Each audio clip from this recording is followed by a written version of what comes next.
Today I'm chatting with Brittany Smith from ZenSmith, who is based in beautiful Maui, Hawaii. She started her organizing business in 2018 and has grown, scaled, and hired a team since then. She has a Bachelor's of Science degree in psychology and a huge passion for all things human design and astrology. So today we're diving into all the woo-woo stuff as it pertains to building a home organizing business from a soul-aligned place. Welcome to the show, Brittany.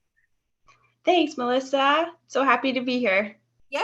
It's so good to see you again. We ended our 2022 mastermind last year at the end of the year, and it's been so great catching up with lots of the women from the mastermind, seeing how you guys are growing, scaling, taking off, and doing all the things. So I love catching up with you guys. Yeah, it's a really wonderful community. I highly recommend it. Yay! So tell us about yourself and what called you to get into this field.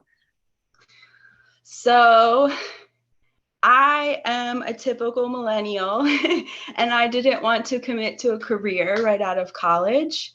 So I decided to go into the hospitality industry as a bartender, and that let me travel. So I lived in the Virgin Islands and then I moved to Maui. I found my dream job as a waitress and I climbed the ranks, made it all the way to manager, and then burned out and lost that job. And it was really heartbreaking. So my brain just kept going on how do I sustain myself in a way that I can be my own boss, because I see that there's some discrepancies here. Like, I'm really independent and I kind of want to be in charge, and I don't want to get fired again when I need some time off for my mental health either. So I went through some trial and error process. I tried making clothes, and then my husband and I sat down and we were like, okay, let's get serious about this. What are my skills? And I realized that I had been organizing my family's homes forever. Like, whenever I visit my mom, she asked me to go through the photos or go through the hallway closet. And then when I moved to Maui, I lived with my grandfather and I helped him downsize dramatically.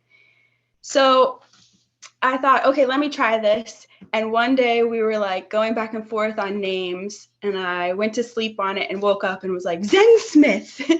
And so then from there, it just sort of flowed. Honestly, it's been so easy to transition for me. And the financial aspect is like step at a time.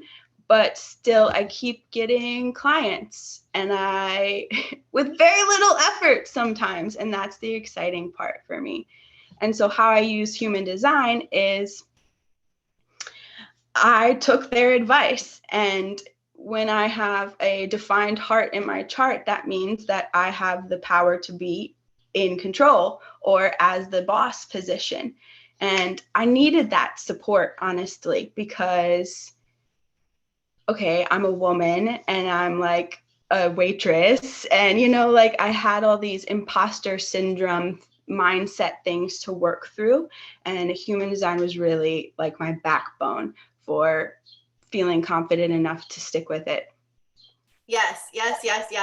And I know, for those of you that are listening, Brittany and I are actually the same human design type. We're both manifestors, which is relatively rare. And I am no stranger to getting fired, wanting to be in charge, wanting to be independent, all of those things that you said. And so good for you for taking a step back with an eagle-eye view and going, okay, what do I actually love? What do I hate? What am I good at? What do I not like doing? All those things. And then creating your own business. What I wanted to say too is you've built this business in such a beautiful way of flow versus force. And just the other day, you posted something that was like, I just did my yoga session this morning, and then I went for a surf in the ocean, and then I came home to, a new booking. So it doesn't have to be this like constrictive, contracted, restricted process of building a business. Can you speak to any of that? Yes. So I noticed that people who go into business for themselves would sometimes bring along with them the frustrations and the difficulties that they had in being employed. And I really didn't want to do that. Like for me, the burnout comes because I'm doing too much. And so my favorite book to recommend to pro organizers is Essentialism by Greg McKeown. And he taught me how to say no strategically because I'm a people pleaser. Like part of climbing the corporate ladder is you do more, right? You get more responsibilities. And I guess I'm able to hold that for a little while, but not over extended time. And that's what I learned about being a manifester or having an undefined sacral center is that I don't always have the energy to sustain the physical aspect of work. And also the frustrations specifically really grate on my nervous system. So I have to have very few of those or I get irritable or low energy. So I use that advice of having an undefined sacral center to take time to create ease in my life. And funny enough, when I found human design, I wasn't even like eating properly. It was such a fundamental like missing part in my life. And I learned that my type is somebody who needs to be eating from the sun up till sundown. Well, as a waitress, I was eating from like the middle of the day till the evening, and so many physical health symptoms that I've eliminated or I'm eliminating and getting healthier. You even said I look healthy and glowing. That's work, girl. That's the work. And okay, so maybe that's it. I want my work to be on me and my health and my emotional stability and less on performing in a position at work. But we still have to support ourselves. I still need to make money. And I have this spiritual aspect of self. So it's like, how am I going to have a product type business that also satisfies my need to help people? And oh my gosh, is organizing perfect, right? I get to buy all these beautiful bins and stuff and add to their lives while also simultaneously taking away the stuff that's bogging them down or causing illness and frustrations. Yeah, you get to be the beautifier, the simplifier, the person in charge, the expert, all at the same time by giving back to other people and impacting their lives, in a beautiful way. Yes, I am still in service. I love serving my community. Just yesterday, I volunteered with Camp Imua, and we went to a girl's house who's straight A student. She's in college, but she's lost her dad. And the way that manifests for her is a very messy room. So yesterday we helped her clean that up. And that's what I live for, right? But I have to be realistic and also support myself financially so that I can be available for those types of things. Yeah, so that's why I'm motivated. Yeah, every organizer that I talk to is like, just has such a servant heart, like we just are the caregivers of the world, the caretakers, the servant leaders, the people that just want to help. And obviously, we could all go join the Peace Corps or work for a nonprofit or work for a charity or give our time away for free or whatever. But like you said, we still need to make money and we still need to support ourselves. And so what better way to do that than by getting into the organizing business? I loved what you said about, watching yourself with burnout and doing too much. I'll link in the show notes, the link to Essentialism by Greg McKeown, the book that you recommended. I love that. And then the other thing that you said too is, what if it was just easy? Just letting it be easy, inviting ease in, and that flow versus that force, I think is such a powerful piece of growing a business, because it's really the energetics behind what you do in life is how it's going to manifest. So if I'm going into this podcast excited and energized and happy to see you and excited to chat about all things human design, it's going to be a great show. But if I'm like, oh, it's raining outside, my rooster is crowing outside, it's thunder and lightning, and I don't feel well, blah, blah, blah, guess what? That's how it's going to show up. So it's really the energy behind what you put into anything in your business is what you're going to get back from it. So love to watch you build this business. Absolutely. Yeah. And to make it really simple, I didn't want to lose my femininity either. And being CEO, like we have this idea of like a structured suit and like really rigid schedule, and that doesn't vibe with me. I wanted to feel ease and flow and the feminine aspect in business. And I think that that's part of my purpose on earth, is to show people that we can be successful and easeful. Yeah. And the big thing I know with manifestors too, as our human design type, is rest. Rest is huge and rest is key. And I think we get naturally, in my opinion, we're wild women, all of us listening to this podcast, women, if you go back to our primal roots, like we are wild. We want to just, run naked in fields and whatever. Like that's our true nature. And we've become these, industrialized, rats in the race and hamsters in the wheel. And, that's the name of my book, is like the hamster wheel, the rat race, and other career myths holding you back, is just this idea that we have to stay stuck in these little boxes. And that doesn't have to be the case. And so when we can loop in to our business, to those energetics behind our business, the divine feminine, the true nature of what our body craves and what our soul needs, that's magic. Yay. Yes, totally. Another thing that human design has given me is the permission to rest.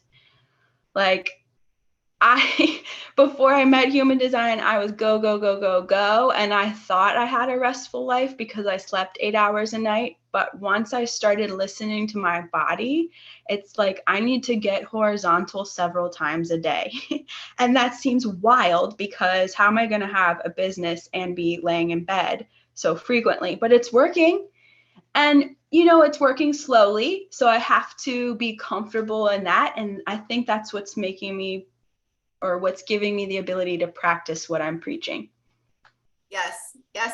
Rest without the guilt. And I know as overdoers and overachievers, organizers are typically that type A perfectionistic personality where we're always go, go, go. And if we don't have a to-do list with 17 things checked off on it, we're not, a valuable human being, or we're not worthy, or we're not enough, right? And so letting ourselves know, hey, it's actually okay to rest. And sometimes it's like a slingshot, or if you go back a little bit, you're actually able to propel yourself even that much further just by taking that rest. So love that we're talking about this. Can you walk us briefly into just human design overall? So we've talked a little bit about, being heart-centered, or being defined sacral or non-defined sacral. So for those of us listening, we know that you and I are manifestors, and we can vibe on that all day and have a whole podcast about that someday. But what is kind of just the basics of human design? Okay. So it is basically the blueprint of your birthday and time. So what is more popular right now is astrology. And that is sort of the same thing, an imprint of your birth date and time. But what human design does is it takes astrology, the I Ching, the Kabbalah, and maybe one other modality, and combines them so that you have a more comprehensive picture of who you are. And that sounds like totally woo-woo, right? But when I was in college studying psychology, I also took a sociology class.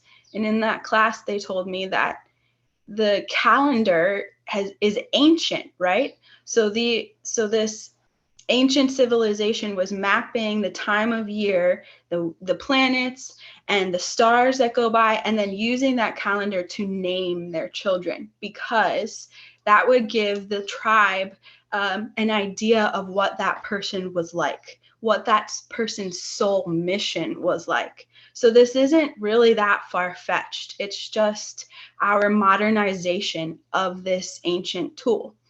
And what it does is give you a map, a blueprint of who you are, so that if you get off course because maybe you've taken advice that was well given, but maybe not for you, then you can steer back to your center. Yeah, it's one of those tools that I think, so my degree's in sociology. So you've got a psychology nerd and a sociology nerd. So yeah, you basically, when you look at human behavior and you look at different types that you've known in your life, I've been into astrology since I was like 13, back in the days of like circling my horoscope in like the Teen Beat magazines or whatever, right? But now here we are where it's like, I'm constantly looking at my human design type, how it pertains to what I'm going through in my everyday life. I'm journaling, I'm meditating, I'm now getting more into breath work. And so these are all these modalities that we can bring into our lives to help enhance them, make our businesses improve, be more successful, become more wealthy, all of these things, where I'm not one to knock any sort of modality and say, oh, that's, too woo-woo, or that's too far-fetched or whatever. Like, I'm kind of in this space of like, I'll try it all until I find, what works for me. And I've just fallen in love with human design. So thank you for giving us that background.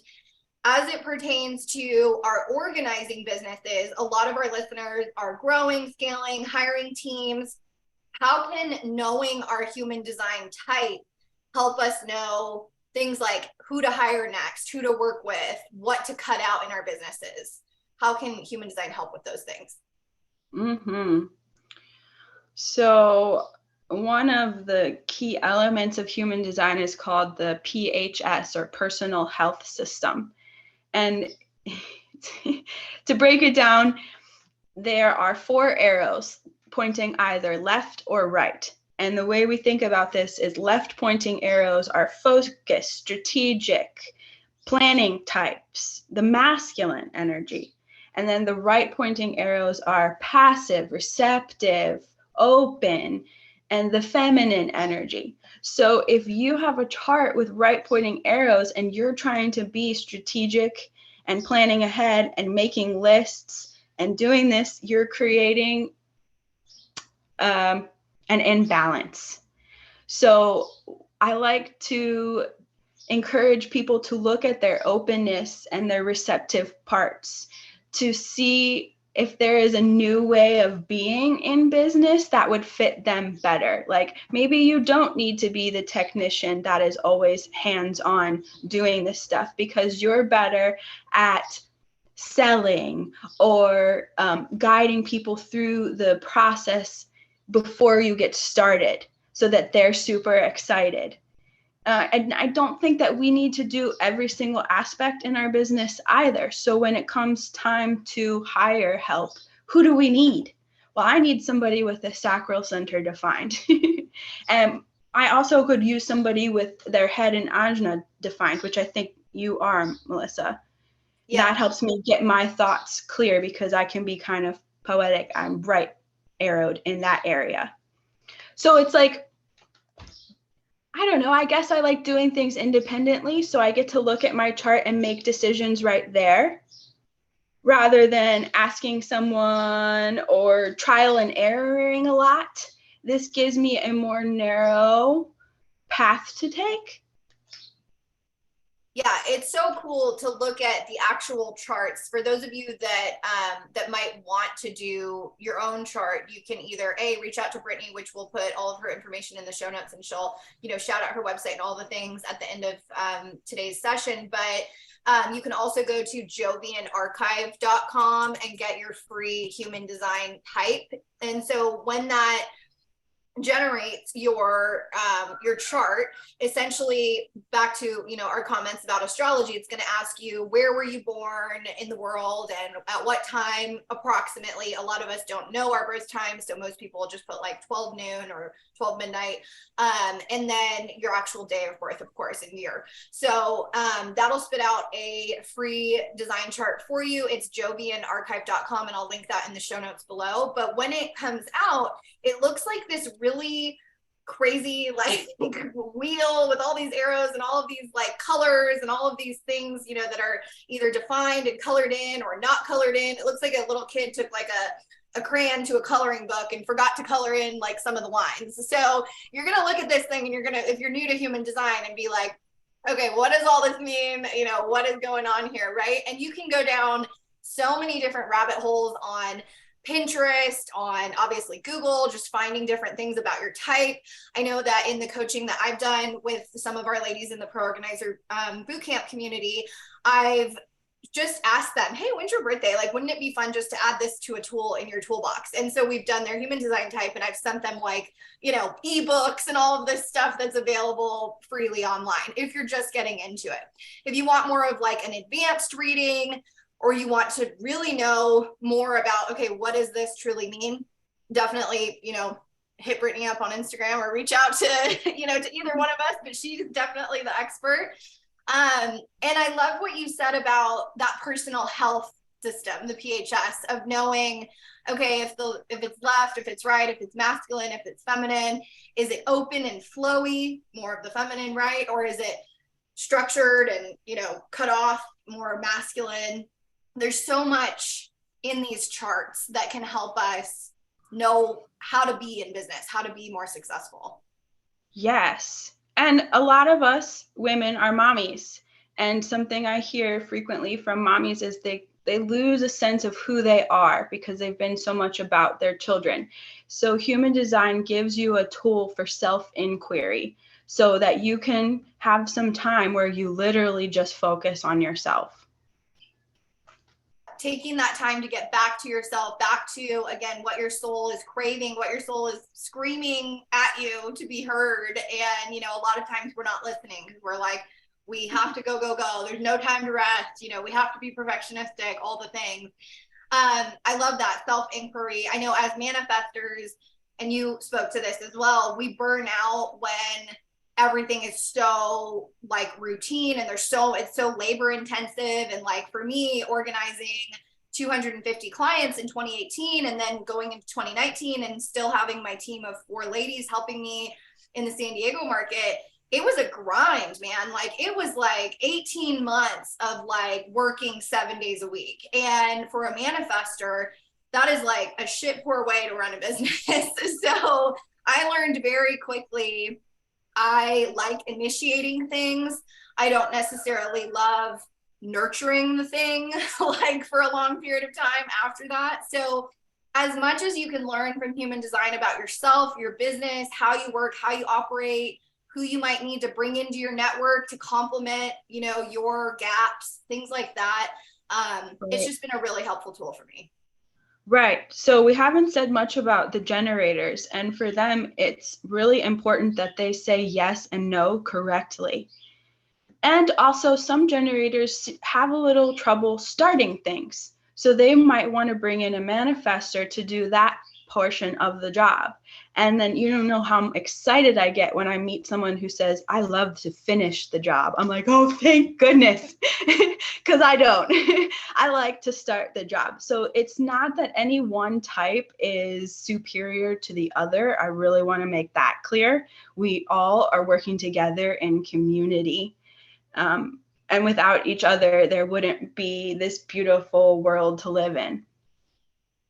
Yes. And it's so interesting to, once you get into this, you'll start running your charts for your family members, your parents, your siblings, your best friend.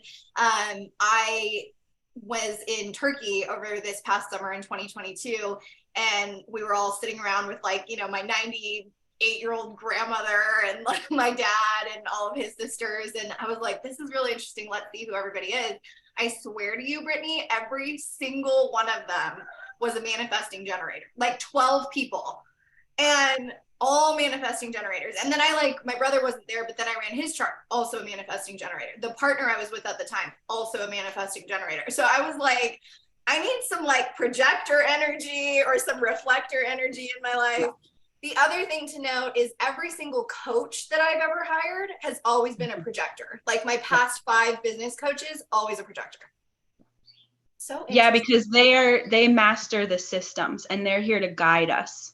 So we have a few projectors that are pro organizers too. And I really hope they move into the CEO position because that's what they're here for. They have this beautiful way of guiding us through an experience. And they also have the ability to penetrate your aura and see the exact maybe issue that you're working on or see the, thing that you're really great at, and they can pull that out of us. So as manifestors, we have to allow them into our aura. Yes, right? Because we can be repelling. I've heard that more than once in my life, but cool. Well, this has been so awesome just to hear from, honestly, like I consider you a true expert on this stuff because you can look at a chart and just be like, bum, bum, bum, bum, bum, bum, bum. And I look at a chart and I'm just like, oh my gosh, like, what does this mean? So thank you so much for giving us that background. On that note, what is maybe just some advice that you have for organizers that are either new to the industry or just starting out? Oh, what a question. Focus on customer service. Like that for me, and from my background and the things that I love, it's all about the customer's experience with you. Like if you can make them feel heard and safe and like they have a container where they can just be themselves, they will come back to you over and over and over again. And they'll make things up for you to come back for because they need that support, right? That's what we're there for. And also don't give up. Like if you have a goose egg month, I've had a couple, it doesn't mean that your business is failing. Take that time to rest or educate yourself or go on a vacation, maybe staycation because you're low on funds. But that in the beginning, in the first 5 years, if you have goose egg months, I really think it's okay. Like eventually it will start coming more consistently. Yes. Yes. And allowing in that flow versus that force and allowing it to be easy and taking time to rest to make sure that, hey, if I had a bad month, I had a bad month. Guess what? We move on, I loved what you said about, finding those clients that need your energy, need your support, and they'll literally make things up for you to do. Those are the best clients because you know that it's more than just what you're doing, right? It's more than just the organizing, the putting stuff in pretty bins or whatever. I remember a client I had who was like, can you come over and plant these little flowers that I just bought at the garden store? Can you do my laundry because my washer broke? Can you do some styling for me and tell me what needs to go in my closet? Can you do some returns? Can you hang these pictures? And like literally, it's so true. They will make up stuff for you to do if you're meant to be in their aura and work with them. Yep. And they will give you the best reviews, and the energy that you create there will just push you forward. Yes. Where can our audience find you, Brittany? Okay, so I'm on Facebook as facebook.com/ZenSmithLife, or my website is ZenSmith.life, and my Instagram is Island Fairy. Yay! That's FAERIE. It's a little different. They like the original spelling of fairy. Yeah, I think it's Gaelic. So I will link all of that stuff in the show notes below. Thank you again for being here. This has been an absolute pleasure. Thanks for having me, Melissa.